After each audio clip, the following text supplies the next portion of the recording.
You also mentioned scaling down compositions. Yeah. Can you walk me through that? How do you do that? Well, if you have a piece where it's written for, two flutes, two oboes, two clarinets, two bassoons, four French horns, three trumpets, three trombones, and tuba. So that is, eight, that's about 18 wind players plus strings and then all the other things that happen. So I would have to take the music written for 18 wind players and get it down to 10. And that means I have to do very creative things with the chords, which notes to leave in, which notes to leave out. Sometimes there are four French horn parts, and I only have two horn players and two trumpet players. I'll have the trumpet players play flugelhorn, which is a more mellow instrument. It sounds a little bit like a French horn. So if it's just a French horn passage with four notes, then I'll make the two trumpets play flugelhorn and mix it in with the French horns. And it gives the impression that it's still the same sound. But you can't start at the top and go, okay, I'm just going to give all the 3 and 4 horn parts to trumpet 1 and 2. You can't do that because they don't always play together and there's different things that happen. So you have to figure out how to put the essential parts in and still keep the character of the piece while you are starting to condense the number of players. So it's kind of a complicated process. With the strings, it's really not that complicated because there are only 4 string parts, even though there are 12 first violins, they're all playing the same part. So basically you can just say, okay, well, instead of 28 strings, we're only going to use 12. So you're going to have smaller numbers, but all the parts are going to be there. But when you take 2 flutes and say, well, now it's only going to be 1. 2 oboes, well, now it's only going to be 1. And 2 clarinets, and there are 2 bassoons, there's going to be 1. So you've taken 8 down to 5. And then instead of 4 French horns, 3 trumpets, 3 trombones, and tuba, so that's 11, you're going to take that down to 5 as well.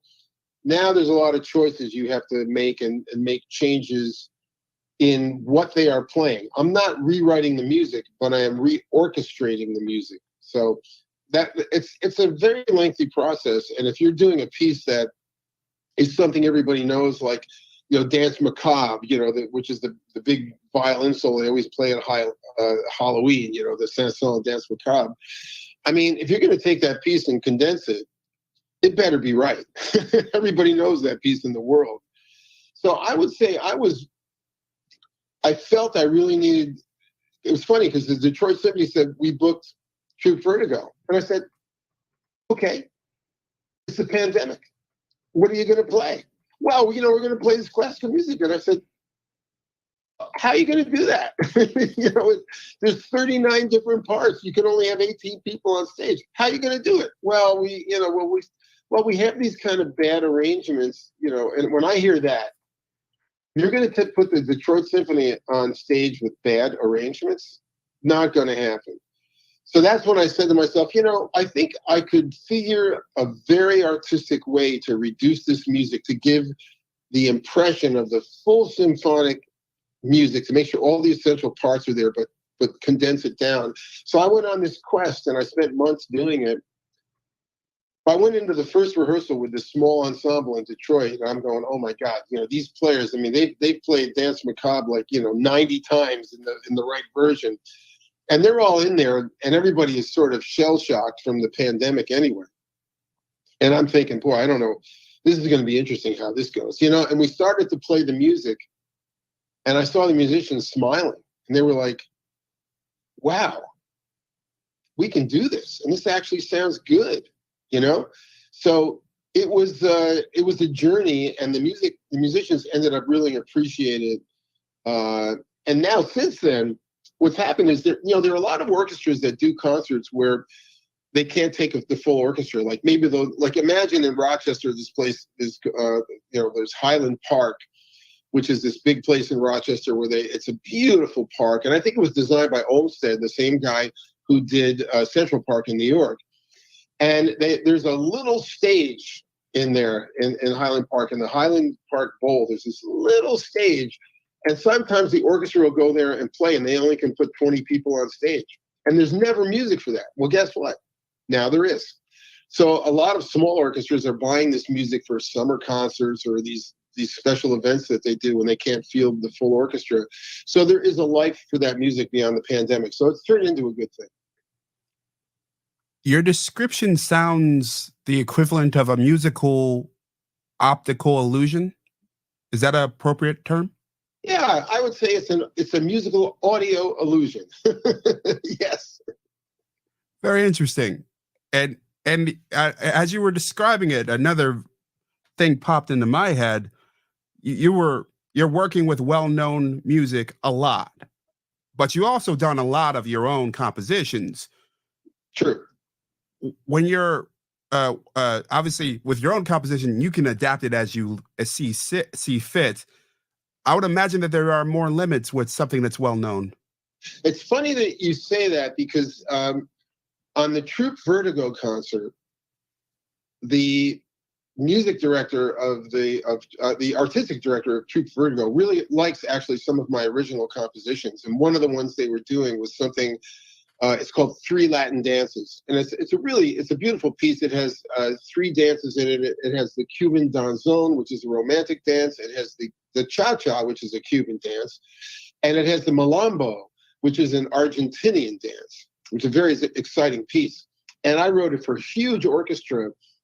And when we were going to do the concert in Detroit, she said, well, I want to do your three Latin dances. And I said to her, and I thought about it, I said, I don't know if I can condense that piece. There's so many things in it. I don't know if I could really make that piece come alive. She said, you'll figure it out. So of all the music I did for that concert, that was the hardest. My own piece was the hardest one to actually condense, just because of how massive I had made it. It gets pretty big at the end. It's a huge piece. So, yeah, I don't know. I just look at music. If I'm going to do anything, like reduce something, or if like this company Shermer has come to me over the years with Duke Ellington music, and Ellington didn't write a lot for orchestra. He wrote a few pieces for orchestra, which are pretty good, but most of his stuff is written for his big band. And they've said, well, we want you to orchestrate these pieces. We want you to make them work for symphony orchestra. I always feel like if I'm going to do an Ellington Strayhorn piece, like Duke is on one shoulder and Billy's on the other shoulder, and they're watching me work on their music, and they're saying, "Oh, don't do that. No, that's too much Tyzik. Just do that. Yeah, that's Ellington." So I always feel like the composer. I imagine they're in the room with me, saying, "Well, that's what I would have done." And so I try to think of it from their perspective. Like somebody comes to Saint-Saëns and says, "Look, I'll give you 10,000 pounds if you will perform Danse Macabre for the King in London, but we only have 18 players. What are you going to do?" So then I think, okay, there's the project. How can I make this work? So it's always, some things probably can't be reduced, but there are examples, for instance, where there are many composers who have reduced their own music. So we know it's possible. So I just try to do it using all of the education, skill, and things that I've learned over the years of working with orchestras in a way that is as creative, but as good as it possibly can be to satisfy the listener who has heard the original so many times, to make it as real as it can be. So it takes a lot of time to do that, and a lot of care and thought, and tearing apart a chord. Like, what are the essential notes here? Well, this note is doubled in 3 places. Well, we only need one person to do that to give the impression. It's all this. It's kind of technical musical stuff, but it's pretty deep. Actually, it's not easy. Just thinking about the process you're laying out there, the only way I can relate to it really is, like, I've worked as a journalist, and I've been out covering the same story as someone else. And I know that when I write about the same thing that someone else is going to write about it, my lens is different. Therefore, my imprint and my shape, how I shape the same concept would be different. How do you know when to pull back on the Tyzik? Is it always a conversation with Billy and Duke, or whoever created it before? No, it's occasionally there. Like for instance, if I do a Duke Ellington collection of maybe 6 or 7 different pieces, there are times when I know I'm writing this for a symphony orchestra to play, and it's not going to have a full sax section. It's just going to be kind of a more of a Boston pops or a Cincinnati pops sort of treatment of it. I want to keep it as authentic as I can, but I'm only going to have one saxophone, and I'm limited by, orchestral rhythm section players, etc. So I'll modify the music to work in that context. And so it's not as authentic as I would like, but it still is very representative of Duke Ellington and Billy Strayhorn.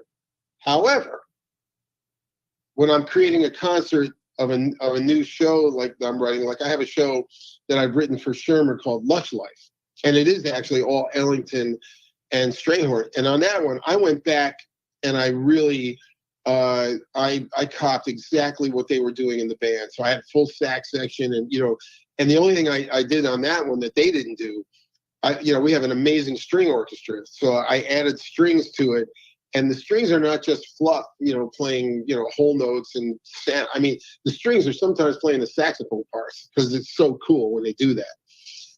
As a matter of fact, I have an arrangement on this Motown show of Superstition. Yeah, Stevie Wonder. And it's got that. Yeah, and it's got that line at